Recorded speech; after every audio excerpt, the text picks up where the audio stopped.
oleh jabatan-jabatan dan kerajaan negeri. Kemudian daripada pusat kita TPM Datuk Zahid sudah sampai, Dr. Zaleha dan ramai yang telah turun untuk mengurangkan tekanan hidup bagi kawan-kawan yang terpaksa berpindah dan mengalami kesusahan.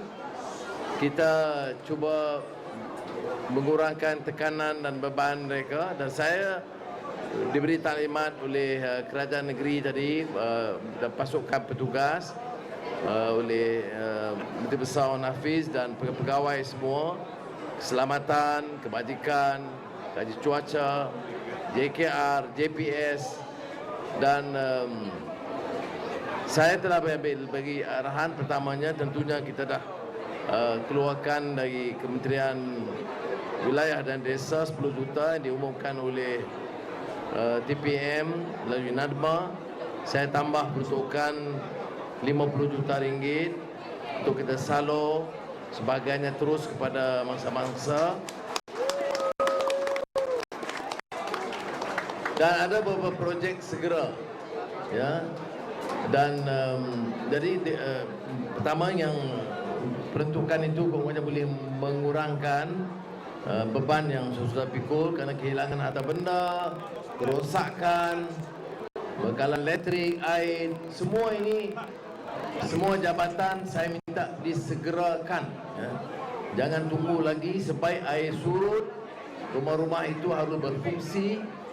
Dan selain daripada jabatan-jabatan kerajaan Selangor terutamanya dan wilayah persekutuan akan kirim bantuan kereta-kereta, lori-lori angkut sampah, dan kita selaraskan golongan mahasiswa dan NGO untuk turun membantu keluarga membersihkan rumah mereka. Jadi insya-Allah penyelarasan berlaku di Johor ini sangat baik. Saya ucap terima kasih kepada Menteri Besar dan kerajaan negeri. Setiap tempat yang saya sampai, pertama tanya-tanya makan bagaimana, dan setakat ini mereka menyatakan cukup, alhamdulillah. Dan kedua, saya tanya pasal kesihatan, maka sama ada klinik bergerak atau jabatan kesihatan terpaksa pantau. Tetapi yang penting ialah selepas ini, selepas pulang ke rumah, apakah kita ada usaha untuk menyelesaikan sebahagian pada masalah mereka. Yang kedua, isu ini kalau tidak lakukan apa-apa yang serius, dia akan berulang. Banjir ini bukan kali pertama, dia bertahun-tahun. Oleh itu, kita putuskan projek yang mahal 600 juta ringgit atau lebih untuk tempatan banjir akan disegerakan, ya. Nanti kita lulus dan disegerakan. Tu hari saya tangguh sebentar kerana saya tidak mahu peruntukan untuk bantu rakyat ini ada ketirisan, ada kecurian. Jadi kita perlu proses tender walaupun disegerakan.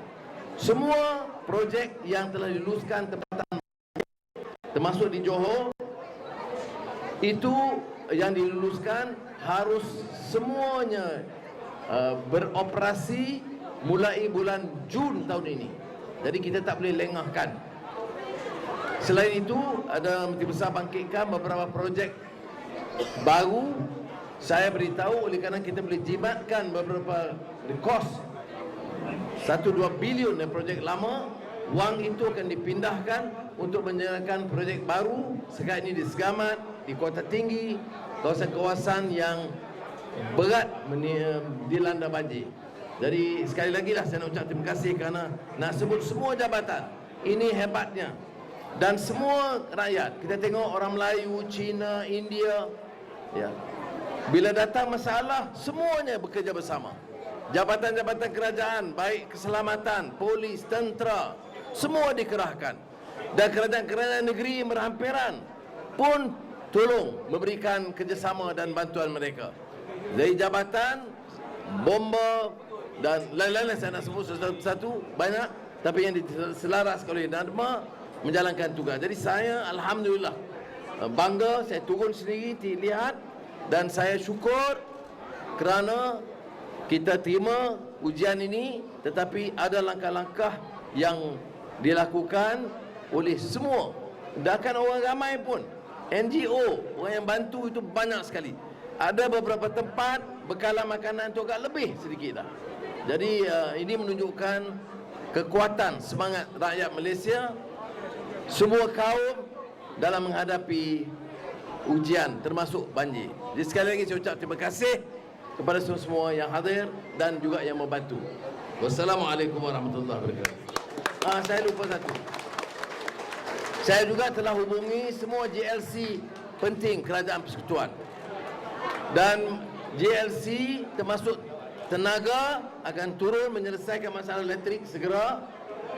Yayasan Saim Dabi menyediakan kit-kit kesihatan untuk lebih pada 1,500 keluarga, dan selainnya mengumpulkan dana 20 juta ringgit tambahan untuk rakyat Johor yang dilandakan.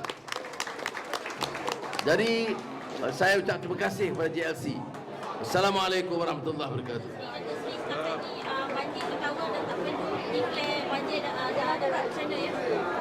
Keputusan kerajaan tidak umumkan darurat kerana jangkaan hujan dah mula berkurangan dan di beberapa tempat sedikit surut, walaupun ada masalah di tempat yang termenung ni. Jadi itu memang masalah, tapi tidak perlu darurat setakat ini, dan keadaan mulai surut mulai hari inilah, tengok. Itu kalau tak betul besar lah, dia bagi maklum pada saya tadi. Nah, gurau dia.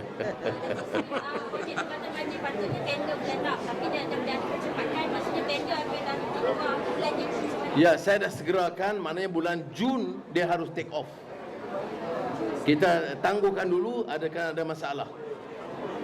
Dan saya bagi amaran keras, jangan guna peruntukan semasa banjir atau darurat ataupun masalah yang dihadapi seperti mana saya katakan tempatan banjir. Jangan gunakan itu untuk cari peluang mendapat habuan tambahan. Okey? Baik, terima kasih.